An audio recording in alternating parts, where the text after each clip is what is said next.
Film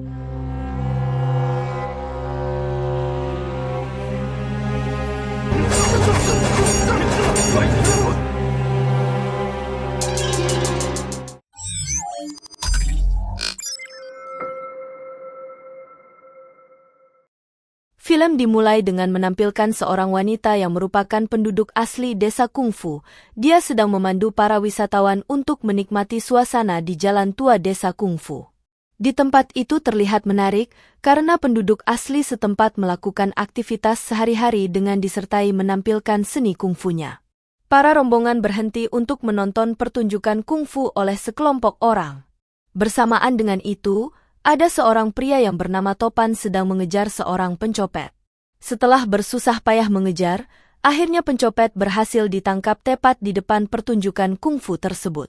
Setelah Topan mengembalikan tas kepada pemiliknya, dia mendatangi sekelompok orang yang sedang mengadakan pertunjukan kungfu itu, dan langsung menuduh mereka hanyalah sekelompok penipu yang mengaku ahli bela diri, karena mereka bukan penduduk asli desa kungfu.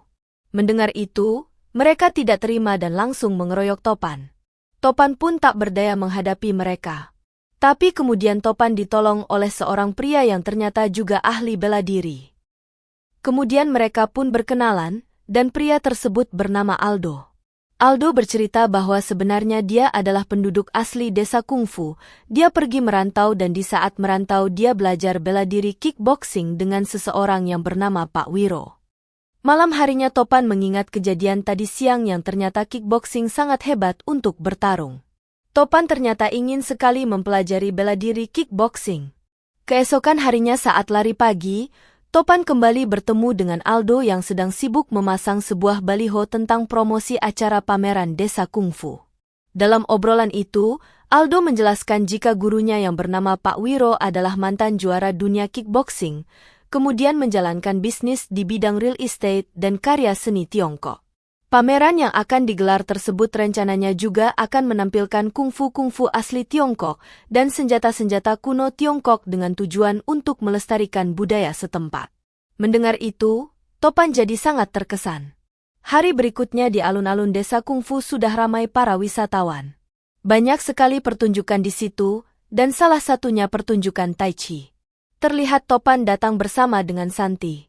Sesaat kemudian Aldo beserta Pak Wiro datang dan menghentikan pertunjukan Tai Chi tersebut, lalu mengajak sang master Tai Chi untuk berduel. Pak Wiro dengan mudah mengalahkan sang master Tai Chi. Hai!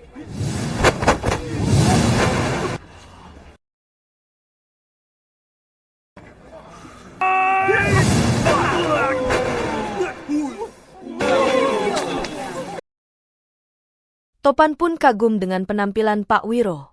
Lalu Topan mendekatinya, kemudian berkenalan dengan menggunakan aplikasi penerjemah karena tidak bisa berbicara dengan bahasa asing.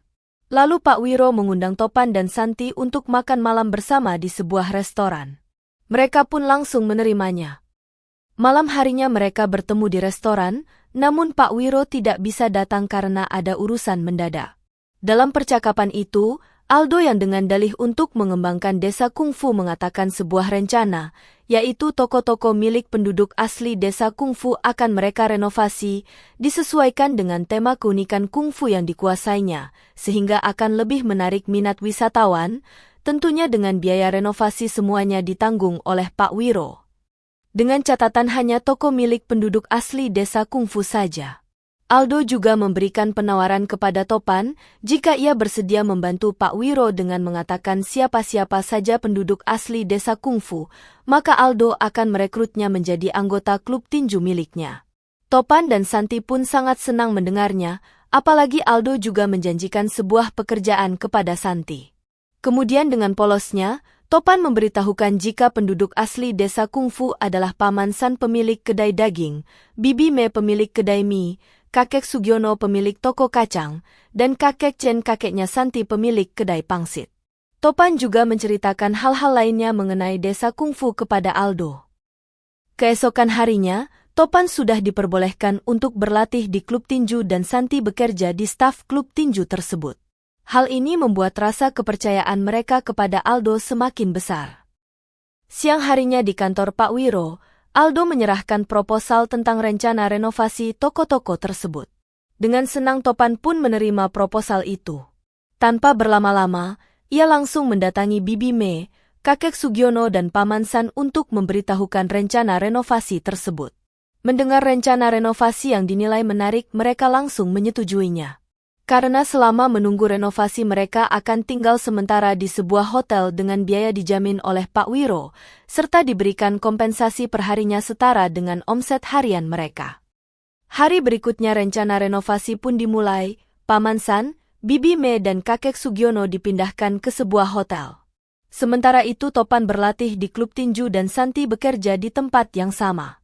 Sedangkan Aldo beserta anak buahnya yang alih-alih akan merenovasi toko, ternyata itu hanyalah siasat saja untuk mencari senjata-senjata kuno yang dimiliki oleh penduduk asli desa Kungfu.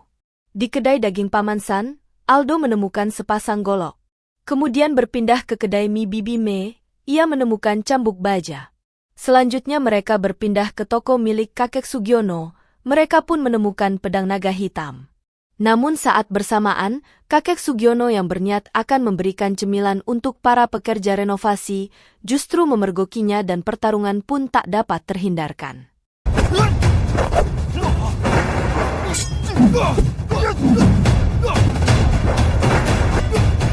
Kakek Sugiono hampir saja mengalahkan mereka. Namun Aldo kemudian menggunakan busur panah dan mengenai kaki kakek Sugiono. Kakek Sugiono pun tak berdaya.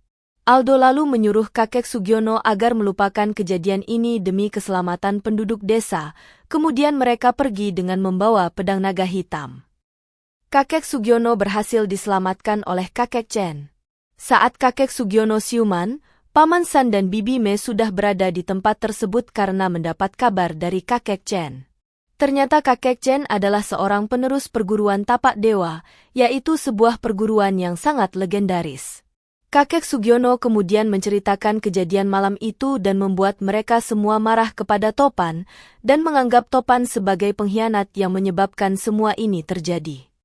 Hari berikutnya, Topan pulang ke desa dengan penampilan nyentrik, tapi para penduduk desa tampak malah membencinya.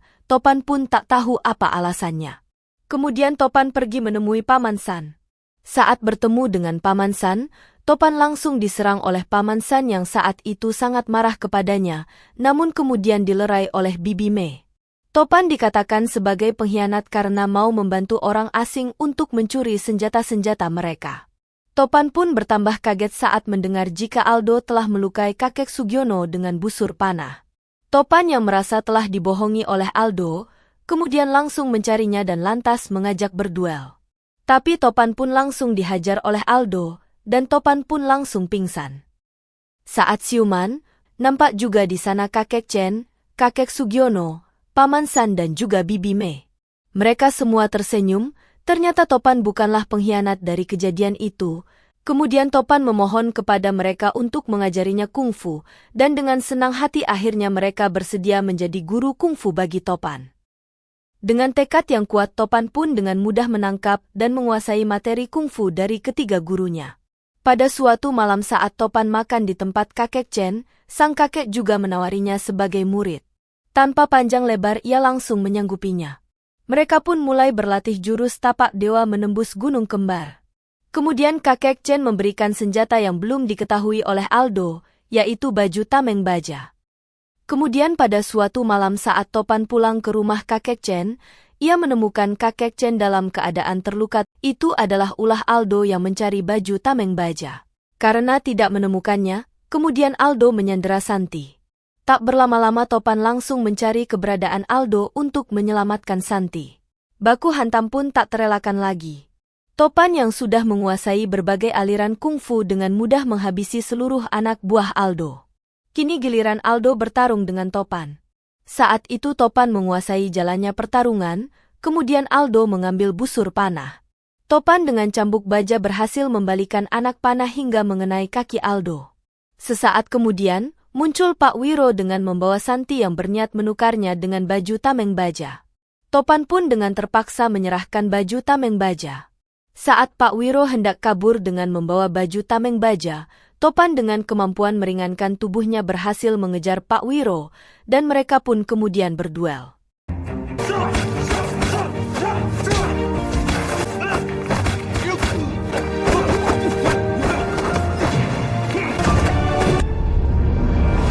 Akhirnya Topan pun berhasil mengalahkannya. Topan menghentikan pukulan terakhirnya kemudian mengampuni Pak Wiro, dengan catatan agar mereka pergi meninggalkan desa kungfu. Dan, film pun berakhir.